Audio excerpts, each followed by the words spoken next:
Hi, I'm Leanne Ely. I'm a nutritionist, a New York Times best-selling author, and some people even say I'm a life coach. I started the Daily Dish Show to share my story, my truth, and my journey to vibrancy, and to inspire others to do the same. Because it's all about grit, perseverance, and finding a way despite the odds. It's about embracing the whole woman, not just the parts that are easy to love, and feeding her heart, mind, body, and soul. But I found that this isn't just my story, it's your story too. It's go time. This is the Daily Dish. So I'm talking today about the impact of our thoughts and the positive part of our thoughts, and how the positivity of our thoughts can be extraordinarily creative and helping us actually to create that motivation that we're all going, so where do I find it? Where is that motivation hiding? There's this technique called, and get this, I just learned about this today. It's called loving kindness meditation, LKM for short. Loving kindness meditation. For those of you who are taking notes, this would be a good thing to write about. Loving kindness meditation is a technique used to help increase feelings of love, care, thought, warmth, empathy. It's feeding your beautiful self. You already knew I was going to say that, didn't you? It's feeding your beautiful self for yourself and for others, because what happens inside goes and just flows and goes into everything else. It goes and flows into everything else. I'm going to tell you exactly how to harness all of that, because this is how it works. Well, first of all, number one, in order to do this loving kindness meditation, you need to set some time aside, okay? Let's give it 5-10 minutes. That's adequate, believe it or not. I think a lot of times people get really hung up on on any kind of meditation, saying it's too hard, it's too much time. I can't do it. Or every time I sit down to meditate, what happens? Your mind starts to float and go other directions, and suddenly the grocery list appears in your head. You know what I'm talking about. Well, one of my tricks for meditating is to take every thought captive. Ever heard that one before? But it's to take every thought captive into like a little bubble. So like, if you're looking at cartoons, in the newspaper or something, there's a thought bubble that's over their heads. It's exactly it. That's exactly what it is. Where you say, okay, grocery list, don't forget the sour cream, and it's right there in your little thought bubble, and just let it go. And the other thing that I do, in case something keeps coming up on repeat, which will make me a little bit anxious, you know that, you know and exactly what I'm talking about, is have a piece of paper sitting right by my bed, by my side as I'm meditating, a pencil. I love my pencils. And if it comes up again, then I just write it down. That way it doesn't get ignored or forgotten about. Yeah. Lucy said she can do anything for 5 minutes, and it's true, she can. And I hope that helps Victoria, rather.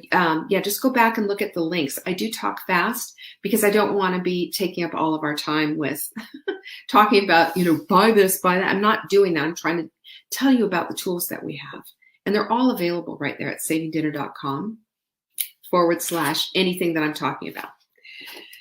So number one is we're going to set aside 5 minutes. Everybody have time for 5 minutes, maybe even 10. I don't know. There's a thought. And then we're going to start with the breathing stuff. Breathing is everything, because breathing, when you concentrate on your breathing, it requires you to get into your breath and thinking about your breath going into your lungs and how it fills up your lungs. And then you hold it. You can even count. So I take a breath in all through my nose, and then exhaling through my mouth. Breath in through my nose for 8 counts, exhaling for 8 counts, and doing it until I feel the relaxation, and then tapping into how my body is feeling. One of the things that we often do is we unplug from the ways that we feel. Now, it's helpful to unplug from emotions that are not helping you, and when they're also maybe pushing you into a direction you don't want to go. But it's helpful to plug in when you are trying to get into your emotional state. And emotional states are not bad. It's just when they're misdirected. That's all. That's what I talk about when I say unplugging from that emotional state so that we can, get analytical about a problem that we're trying to solve. It's 100% different than what I'm talking about here. So we start breathing deeply in and out, even creating a simple rhythm for us to feel and to embrace. It just makes such a difference. And you will feel yourself begin to relax. As we relax our bodies, remember, everything is chemically alterable, right? Our bodies will release certain chemicals depending on our thoughts, depending on breath work, even all of it. It's all, we have remember what I said too. I'm going to just back with this one. Our brain is nothing more than an organ in our body, and that we have the ability to master it, to master our thoughts. We are not victims of our brains. We might have years of neural synapses that are going back and forth of all this negativity that we've had in our lives, but it doesn't have to stay like that if we don't want it to. Now, that should be a freedom nugget right there for you, a freedom nugget. Because remember, your brain is an organ. It does certain things. It releases certain chemicals. It does a lot, but it's also not the boss of us. We're the boss. And that's where we get to pull it out. That's where our heart, minds, and souls all come into it. We're so much more complex than just a brain. So we start there with that, and you start focusing on feeling right and good and enough. Just start that and just feel what that feels like, just with that simple breath work. And we haven't even gotten to the meditation. This is just starting at the very beginning, right? And then you start to as you start to feel a little bit relaxed, and you'll feel it, be in touch with that.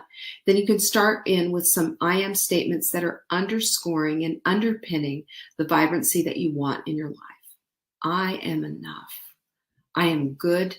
I am whole. I am healthy. I am calm. I'm in control. I am free. Whatever it is that's going to be doing. I am capable is a good one. All of them. The capabilities of bringing your capacity and your capability oftentimes go hand in hand. And understand that you're so much stronger than you think you are. A lot of us get wrapped up in this notion and this idea that we can't control any of this. It's just, these are the cards that we've been dealt. And that couldn't be further from the truth. We can create the life that we want to live. We can create the emotional state we want to have. And we can create this simply by doing these loving kindness meditations. There's science that backs this up. That Carolina study was just incredible. So then what are we going to do? The number 4 is we're going to expand this to others. Because as we love ourselves, then we can love others. Then we drop the love, to everyone else. We make sure that love is showing up. Heart, mind, body, soul, deed, action, words. And if you want to be that type of a person where you're loving more, these are things that you can expand on. I am loving to my neighbor. I am full of love and compassion, even for that difficult boss of mine. I am full of whatever it is. We can line these things up as we choose to. We can line these things up. And then number 5 is then hold the feelings and embrace your wholeness. Just sit in that wholeness. Can you imagine? You've just breathed. You've done this whole breathing thing. You've done these I am statements and working still with your breath. Then you go to the next place and you start to hold space for others, even the people in your life that annoy the crap out of you, because there's always someone, isn't there? This is how we grow. This is how we expand. And this is because when we do this, we expand our beautiful selves. We expand and we become more. We become the women that we want to become, loving without borders, loving without hesitancy, and being a little bit more empathetic and less strong, less short-tempered, less trigger happy. I don't know about you, but I think I need that too. We all need this. It's just part of who we are. We have this tendency to believe this is just how I am, when in fact, this is how we can be, which I love. Isn't that beautiful? This is how I can be. Sarah says, when I am feels unauthentic, I say I am becoming. So when I can't say I'm an athlete, I can say I am becoming an athlete. However it lights you up is how you need to light up. I ams are beautiful statements. You can be, I am becoming is a beautiful thing to say, because what is it you're becoming? You're becoming all of the things if you want to be. I am becoming more empathetic. I am becoming a beautiful soul. I am becoming, or I am a beautiful soul. I am an athlete. I am, however it lights you up. It's a personal decision and journey for each one of us. And as we do this and we plug into that emotion, it is overwhelming, especially with the breath work and especially just sitting in the wholeness of the whole thing. And you know what else it does? It creates motivation. It creates an inner motivation rather than waiting for somebody to come knock on your door and give it to you. This creates your inner motivation, and it sets you up for exactly what you want. And check this, when we take it a step further, and this is part of our LKM, loving kindness meditation, that can set up your day. And then it can turn around and set up your week. And then it can turn around, set up your month, your year, your life. This is just how we roll. What do you think about that? This is just how we roll. That's how the whole thing is. So both motivation and emotion have the same Latin root. Did you know that? It's movere, M-O-V-E-R-E, which means to move. Motivation moves us. Emotion moves us. When we put them both together, that's a life worth living. That is vibrancy. So if emotions elicit different chemical reactions of the body, and motivation does as well, what happens? Well, we've got the sympathetic nervous system doing its thing. It's causing more blood to pump. It might cause you even to perspire. It might even increase your blood sugar levels a little bit for a burst of energy. And you'll see this as you start to tap into what this motivation is all about. It's amazing because it's creative, it's emotional, it's a part of loving yourself, and it's all inside. You made it. You made it happen. And you salt and peppered and seasoned it just right. So it's right to your taste. Don't you love it? So you know what this is all about? It's the connection that you have to yourself. It's the connection that you have to your beautiful heart, your beautiful soul. That's it. That's it. When you are connected to this and you recognize and love yourself this way, and you slow it down and you breathe into it and you just start to experience and feel it, that's when things start to change. So how does this work to connect the motivational dots of emotion and motivation? I've got 4 things for you. You ready?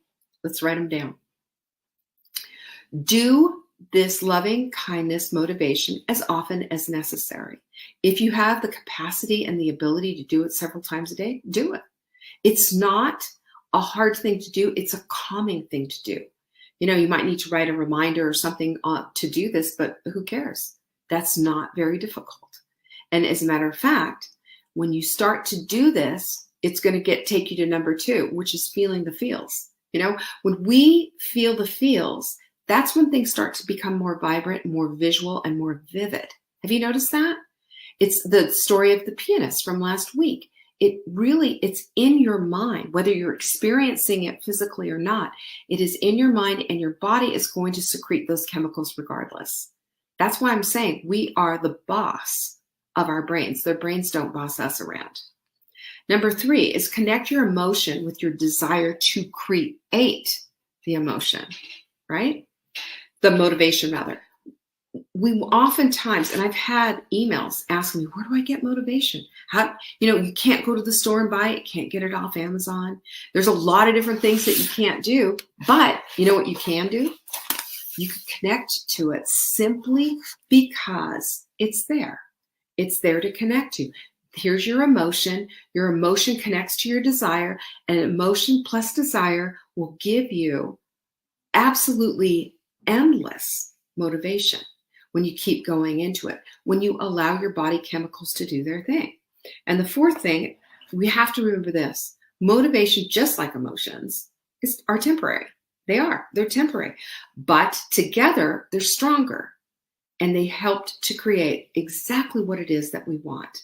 And all of these things go together to start to create the life that you want to live, because goals are nothing unless they're practiced. You can't practice them if you don't have the motivation for them. You can't have the motivation for them if you don't have the emotion for them. When we start to put all of this together and then use this tool, this loving kindness meditation, that's when things start to gel. That's when the ahas come. And that's when we become the women that we want to be: vibrant, loving, giving, creative, creating a life that we want to live on our own terms. That's the definition of what a vibrant woman looks like. And I know that's you. Take care of yourself. Peace. Thank you for joining me today. You can find me on TikTok for daily tips to help support your most vibrant life. And remember, you are the author of your own story. Until next time.